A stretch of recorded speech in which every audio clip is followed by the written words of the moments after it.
Hello everybody, my name is Eric, and today we're going to be taking a look at LinuxTube. LinuxTube is a wonderful creator that has made myself and the other people who he has drawn such inspiration from completely obsolete, because this guy has demonstrated using real artificial general intelligence that it's time. So let's see what brilliance we've got from this guy.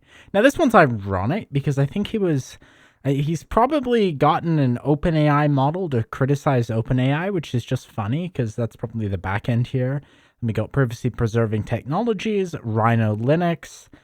This one was stolen from Brody Robinson, who was the person who told me about it. And the funniest thing this guy does is when your face is in the thumbnail, instead of stealing your thumbnail, he actually replaces. It tells me that this is not the work of AI. This is actually a person behind the channel using these tools. This isn't just some bot running wild, and I don't really get it, but I'm kind of curious. So let's see what we got. So this one is drawn from my video, and originally it had an identical thumbnail. They actually changed it. I don't know why. I didn't send a copyright request or anything because I don't really care, but let's see what they've done. Now, they haven't borrowed any of the script, haven't borrowed any visuals from the video. So what you end up with is a video that really doesn't make any sense. And it's kind of hilarious because from the title and thumbnail, what do you think this video is going to be about? I'm going to say it's pretty skeptical of Chrome extensions. Imagine this. You're browsing the web and you wish there was a tool to make your life easier. That's where Chrome extensions swoop in like your trusty sidekick, ready to assist you at a moment's don't think that's what I was saying. notice. These little programs are like apps for your Chrome browser, enhancing its capabilities. So what I'm guessing happened is he actually just copy and pasted the title of my video into this generator. And we can see that this is actually something called invideo AI, which we'll take a look at in a minute. But okay, so this one isn't very good. Now let's see what else. Now this one I watched a bit of because this one is hilarious. Excitement and anticipation, bright colors and quirky gadgets filled the space, making it feel more like a playground than a workplace. Now do you notice what's wrong with this video? Do you catch what Devin is? Devin is not a person. Devin in every is corner. He'd made it. Well, he was officially a soft. He's basically a scammer, but Devin is an AI. It's not a person who's waltzing into the office. A title he had dreamed of for years. A wave of pride washed over him as he took in his surroundings. The initial excitement started to fade. The once bustling office now seemed eerily quiet. As weeks turned into months, what? the vibrant energy that once filled the air was replaced with a sense of unease. Devin noticed a shift in the company's atmosphere. The word offshoring popped up more and more in conversations. Well, I guess, yeah, kind of. Devin overheard his manager talking about hiring developers overseas for a fraction of the cost. The implications were clear. $8 an hour, the manager had said, his voice laced with a mix of concern and resignation. $8 an hour. Yeah, it's not quite right, but okay. Kind of gets the point across. Of course, the only problem is that Devin is not a 10x engineer for $8 an hour. Devin is a ghost engineer for $8 an hour. Much like the creator, the program that made some of these videos. Although, I think half the problem is the prompting is just terrible. He's just taking titles of people's videos, which are not always super indicative of what the video is actually about. I hope he takes this one, because I'm going to title it something like, because there was a trendy video, so it's like, I got replaced by AI. So hopefully he's going to take that. Now, let's look at this mental outlaw one, because this one is hilarious. Because there's nothing to go on. Hey there, fellow tech enthusiasts. Welcome to a journey where your desktop isn't just a tool, but an extension of your personality. Ever looked at your computer screen and thought, this needs more me? Well, you're not alone. Many of us crave a workspace that reflects who we are. We're diving into the exciting world of Rising, where you transform your boring desktop into a lean WM, the Dynamic Window Manager. This isn't just any window manager, it's a tool designed for those who crave efficiency and simplicity. It's actually kind of impressive that it figured out suckless DWM from this title. About keyboard shortcuts and The suckless philosophy. This philosophy is about doing more with less. It's about reject efficient and gets the job done without any fuss. Once you experience the speed and freedom, you'll never want to go back. The efficiency and control it offers are unmatched, making it a game changer for productivity and Okay, so then the question is, where do these videos come from? Let's go take a look. Let's delve, as we say, behind the curtain. So these all have a watermark on them because the person running this YouTube channel has the free version of invideo, which really isn't all that serious. So let's look up what this is. So there's some Redditors talking about whether this is a good investment or not, whether they're going to make their money back.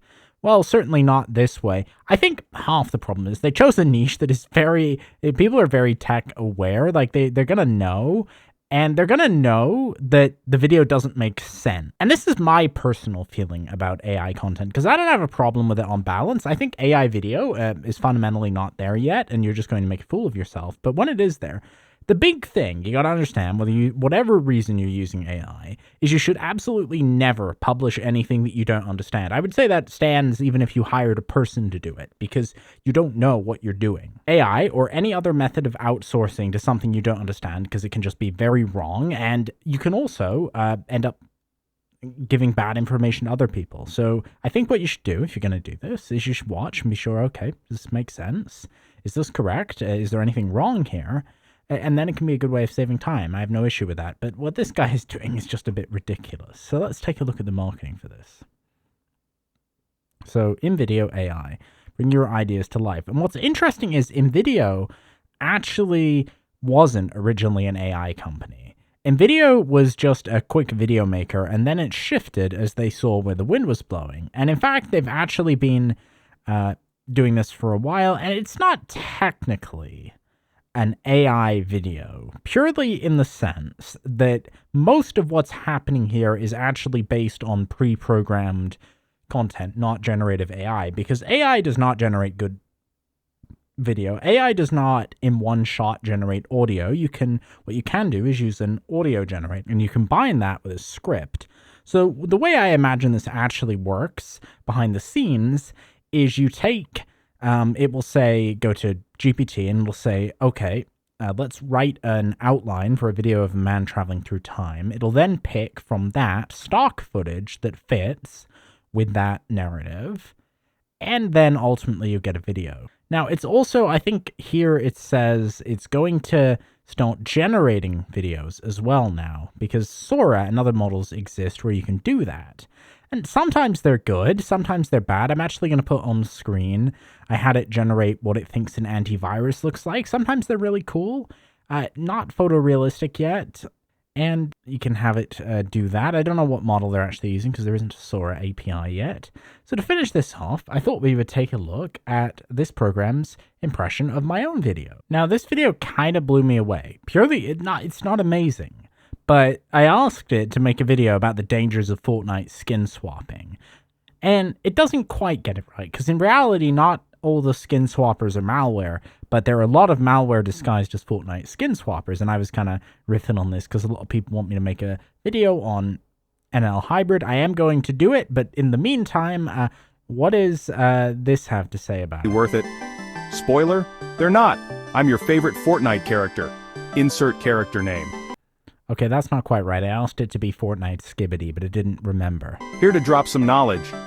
So, you've seen those skin swappers promising all the coolest outfits, right? Yeah, they look tempting, but here's the deal. They're like opening a loot box of malware. I actually really liked that line. I thought, yeah, that is, it's just, yeah, it's good. I kind of like it. When you download those sketchy programs, you're risking your entire system. Hackers use these swappers to sneak in viruses, steal your personal info, and even corrupt your game.